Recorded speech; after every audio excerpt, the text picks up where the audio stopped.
Mister India, Arun bhai എന്ന കഥാപാത്രത്തോടൊപ്പം അനിൽ കപൂർ. പക്ഷെ സിനിമയിലെ ഏറ്റവും ഓർമ്മിക്കപ്പെടുന്ന കഥാപാത്രങ്ങളിൽ ഒന്ന് സീമ. അതിൽ ശ്രീദേവി ചെയ്ത കോമഡി ഇന്നും ക്ലാസിക്. ചാർലി ചാപ്ലിന്റെ ശൈലിയിലുള്ള അവളുടെ രംഗങ്ങൾ, കോമഡി, നൃത്തം, പ്രണയം, ഡ്രാമ എല്ലാം ഒരേ സിനിമയിൽ.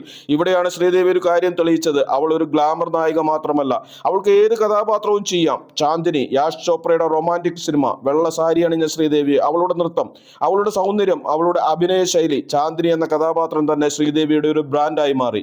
ഇതിനൊപ്പം ചാൽബാസ്, ഒരേ സിനിമയിൽ രണ്ട് വ്യത്യസ്ത കഥാപാത്രങ്ങൾ, കോമഡി, ഡ്രാമ, നൃത്തം, അഭിനയം എല്ലാം. ശ്രീദേവി ഇവിടെ ഒരു നടിയല്ല, ഒരു മുഴുവൻ സിനിമ ഇൻഡസ്ട്രി പോലെയായിരുന്നു.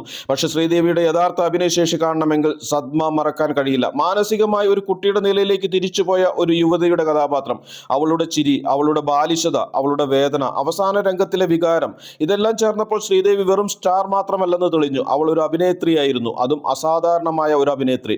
1980കളുടെ മധ്യത്തോടെ ശ്രീദേവി ഹിന്ദി സിനിമയിലെ ഏറ്റവും വലിയ നായികമാരിൽ ഒരാളായി. അവളുടെ ചിത്രങ്ങൾ വൻ വിജയങ്ങളായി മാറി. അവളുടെ പ്രതിഫലം വലിയതായിരുന്നു. അവളുടെ പേരിൽ സിനിമകൾ വിറ്റു. പുരുഷ സൂപ്പർ സ്റ്റാർമാർക്കൊപ്പം മത്സരിക്കുന്ന തരത്തിൽ ഒരു വനിതാ താരം ഇന്ത്യയിൽ ഉയർന്നു വരുന്നത് അപൂർവമായിരുന്നു. അതുകൊണ്ടാണ് അവളെ പിന്നീട് India's first female super star എന്ന് വിളിച്ചത്.